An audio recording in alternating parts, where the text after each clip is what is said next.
انت دوكا انا كي استند انايا استعمل المغرب. وشنو استعمال؟ استعمال بريء، استعمال ذكي. علاه؟ ماشي زعما الشتاء ولا استعمال باش نبين للناس هذوما بان هاي المغرب ما كاش كاع وهاي وراه اليوم. فهمتي كيف؟ علاه حنا قوه ضاربه وما قدرناش نديرو هاي؟ علاش نتيا ما قدرتيش تجيبي؟ رائد. ماشي انا اللي قلت، هما اللي قالوا. ايوا بس زعما قوه واش تضرب؟ رسوم متحركه، قوه الضاربه. شويه قسما بالله القوه الضاربه، قبضه الاسد. فهمتي؟ ما ديرينيش في يوتيوب راني نشتكمو. التنين الوردي حاجه كيما هكا. ما هكذا. لا العفسه والراهي قلت كادو ما كاع واش راهم يديروا اليوم ما همش قادرين يديروا هاد الحاجه. انا كي نستعمل المغرب بهذه الطريقه باش نضرب بها نظام، ولا باش نضرب بها باش نبروفي بها الفكره ديالي، هي حاجه مليحه. هذا يعتبر ذكاء جزائري وذكاء من المدرسه الجزائريه. هاد الشاب اللي راه قدامك يستعمل المغرب باش يبروفي بها البوان ديالو. فهمتي كيفاش؟ علاش وكيفاش ولماذا؟ بلاد 2 ملايين 381,741 كيلومتر مربع، بنوات ما تقدرش تنتجهم. يا ماريا لماذا؟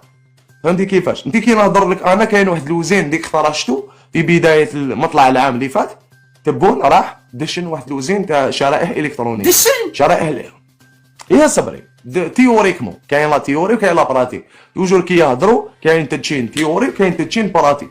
انت في الجزائر في 87 ولا في 89 كيما على بالك الاخت ماريا الفضيله المحترمه كان عندك وزين اوني.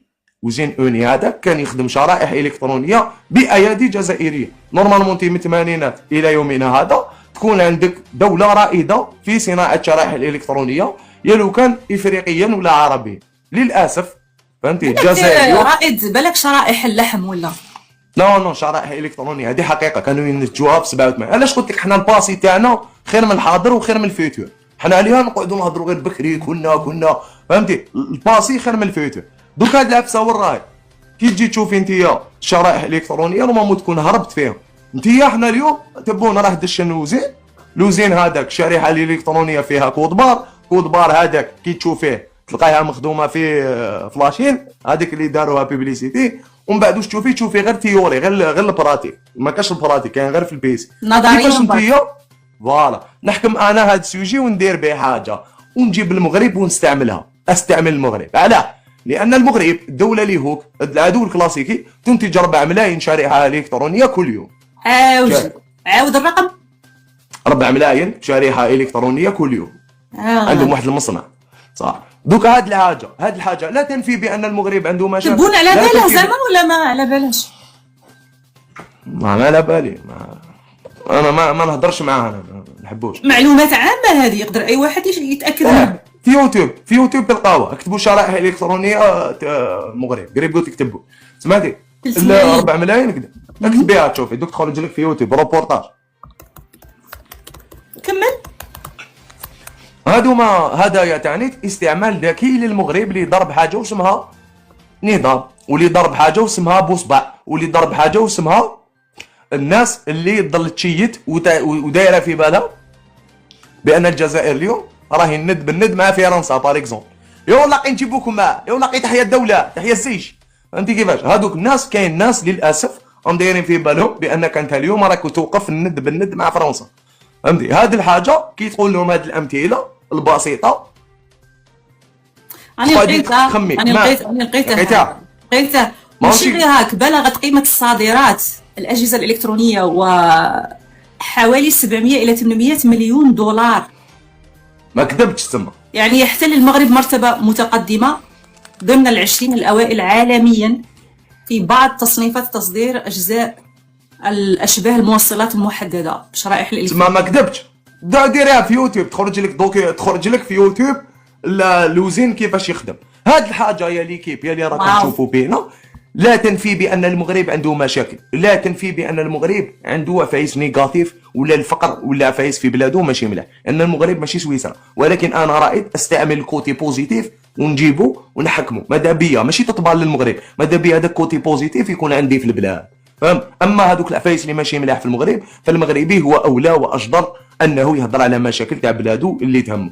او جا هذا ما نهضرش معاه فهمتي كيف؟ شوقي صحيت شوقي. ما هضرش معاها، فهمتي كيف؟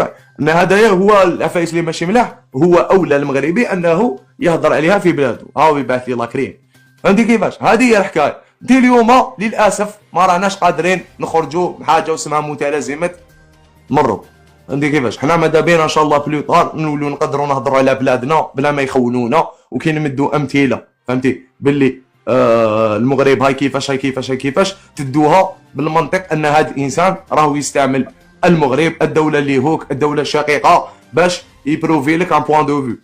نزيد لك النقطه الاخيره ونختم. تبايني بيها ماريا، كونسونطري مليح في هذا العفسه.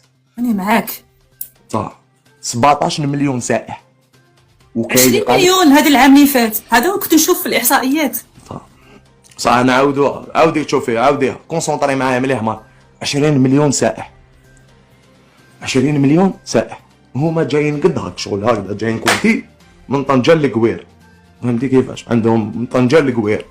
انت عندك 2 ملايين و381,741 كيلومتر مربع، عندك هكذا الفوق الشمال، تحت كاين الصحراء، الفوق كاين لاكريم الفوق شوقي، الفوق كاين هذا كلشي من شوقي. شوقي الفوق كاين الشمال، جبال، عندك الثلوج، عندك مناطق تاع القبائل، جبال كذا، لتحت الصحراء كاين عفايس، منها كاين مناظر خلابه، من لهيه كاين الشتاء الخريف كذا في عام واحد.